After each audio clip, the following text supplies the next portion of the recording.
You own the truck. You make the payment. You buy the fuel. You pay for the tires, the repairs, the insurance, the tolls, and everything else associated with that truck.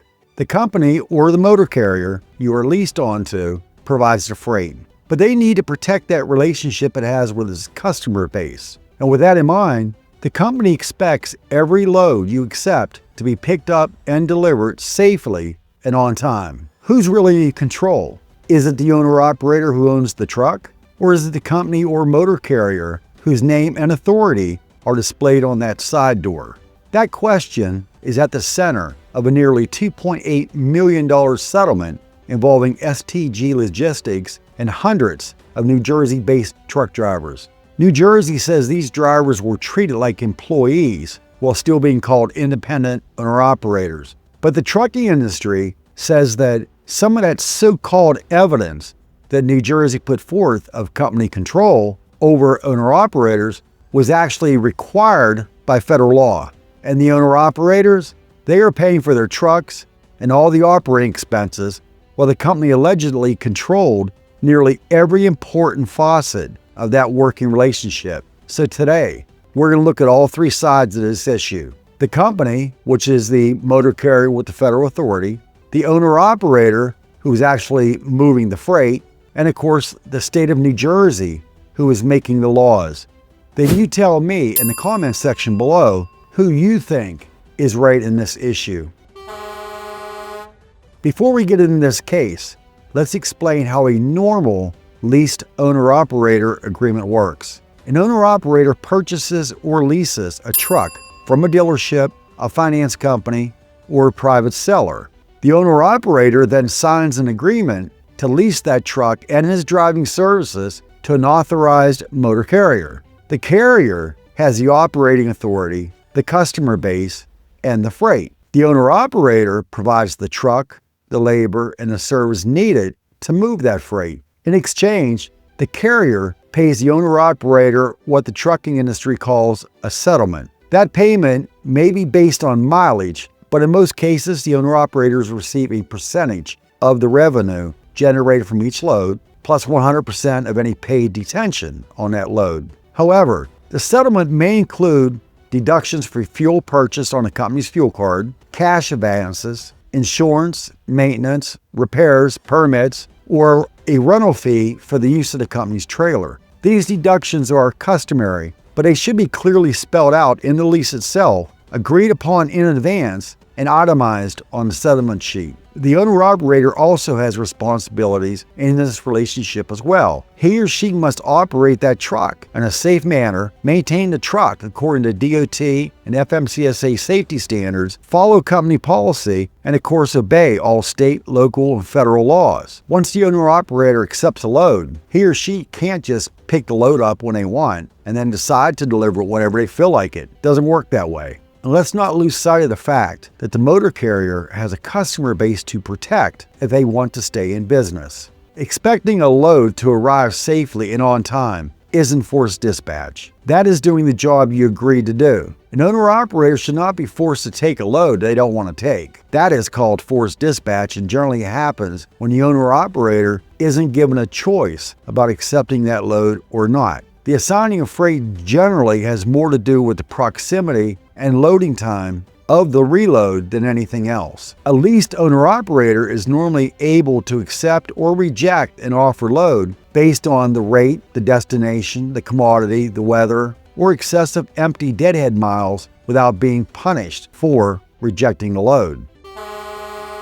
Now, let's look at things from the motor carrier's point of view. A trucking company cannot simply hand somebody a loaded trailer and say, "Hey, here you go. Good luck with this. Call us whenever you get there." The carrier's name and operating authority are attached to that shipment. The carrier has scheduled pickup and delivery deadlines that must be met. And if that carrier doesn't meet those deadlines, they are often fined. Sometimes the load has to be rescheduled. And on other occasions, that load is flat out refused altogether. If the freight is damaged in any way, upon delivery, the carrier hears about it. If the driver is late, the carrier hears about it. And if there's a serious accident along the way, that motor carrier could find themselves sitting in a courtroom. In truth, and what is not being talked about is this: federal leasing regulations actually require the carrier to have exclusive possession, control, and use of leased equipment during the lease. The motor carrier must also assume responsibility for operating that equipment. That doesn't mean the carrier owns the truck. It simply means the motor carrier is responsible for any and all equipment leased to them and used for commerce. This includes any leased-on owner-operator truck that is operating under the carrier's authority. Federal rules also allow owner-operators to be paid a percentage of the freight revenue generated and also allows for settlement deductions as long as they are properly disclosed. Therefore, the real question here should actually be whether the company is attempting to control and protect what happens to the load and their customer base, or are they attempting to control the owner-operator and his or her business? Now, let's climb behind the wheel and look at things from the owner-operator's point of view. According to New Jersey, the drivers in this case purchased and maintained their own trucks. But the state's argument is that the motor carrier assigned all routes, set the rates of pay, closely monitored deliveries, and restricted drivers from using their trucks for other work without written permission. New Jersey also says that deductions for fuel, tolls, parking, insurance, maintenance, and repairs could sometimes exceed a driver's gross pay, leaving some drivers with a negative settlement. Now, let's be real here. A negative settlement by itself doesn't prove any wrongdoing on the motor carrier's part. Trucks need to be maintained to run properly. They need greased, the oil needs changed, and at times they need a bath, and they sometimes break down. Cash advances must be repaid, and legitimate expenses, if not controlled, can add up quickly. But if the owner-operator carries nearly all the financial risk, while the carrier controls the freight and the freight rates and the freight routes and the ability to work elsewhere, you have to ask what part of the business the owner-operator actually owns. New Jersey began investigating XPO's Newark intermodal operation in 2019.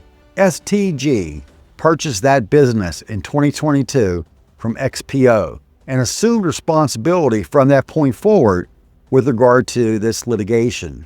Under that settlement, $2.22 million will go directly to hundreds of drivers. Another $555,000 goes to the state of New Jersey for penalties and contributions to the state benefit fund. And for the cherry on top of this cake, an additional $7.5 million could become payable to the state of New Jersey if STG violates this agreement.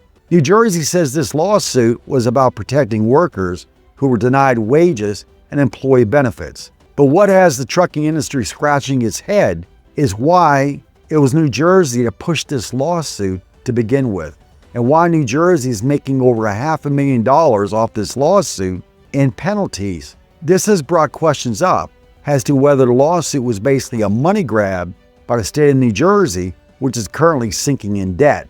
Here's a little factoid for you. New Jersey ranks second out of the 50 United States in America for state debt per resident, which translates to nearly $23,000 worth of state debt for every single resident in the state of New Jersey. One of New Jersey's main arguments in this lawsuit was that owner-operators had to display the motor carrier's name on their truck. And this was an indication that the motor carrier was exerting control over the owner-operator. Now here's the problem with that line of reasoning. Federal regulations require leased equipment to be identified as operating under the authorized motor carrier's name. And federal identification rules require the motor carrier's name and USDOT number to be displayed on that truck. So riddle me this. If following federal law counts as evidence of exclusive control over leased-on owner-operators, what is a motor carrier supposed to do? Ignore federal DOT and FMCSA laws and risk being placed out of service? Or follow federal law and then have New Jersey use that compliance against you? That contradiction is exactly why motor carriers are worried about this. This case becomes even more important October 1st, 2026. That's when New Jersey's newly adopted independent contractor regulations take effect. The trucking industry and the state describe this development very differently. Trucking industry groups worry that it could threaten legitimate owner-operator arrangements. According to New Jersey, the new regulations merely gather existing laws and decisions and put them into clear enforcement guidelines. But whether you call it a codification or a clarification, same thing applies.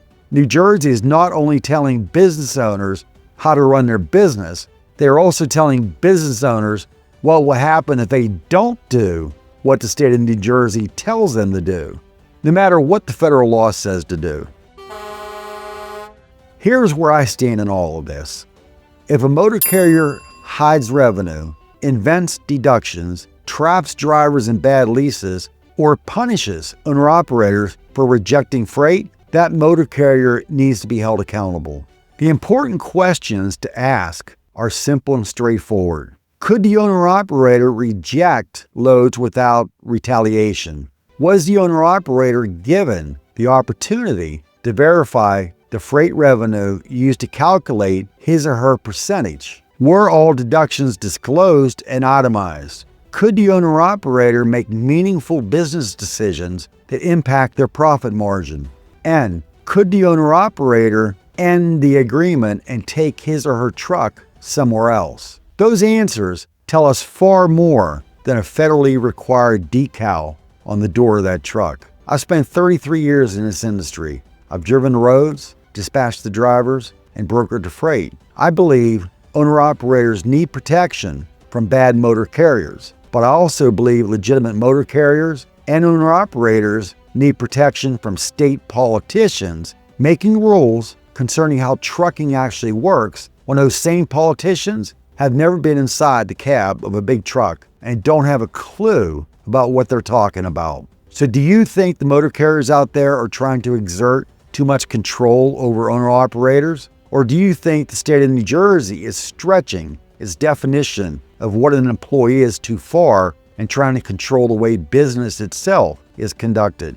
Tell me where you fit into this mess in the comments section. Here's something else worth asking yourself. Is every deduction tracked and adding up the way it should? Most drivers can't answer that with a straight yes. I put together a free expense and tracker report. Links in the description. Grab it, know your numbers before somebody else does the math for you. I'm Jim Campbell. Keep the shiny side up, keep the greasy side down. Take care and be well, my friend.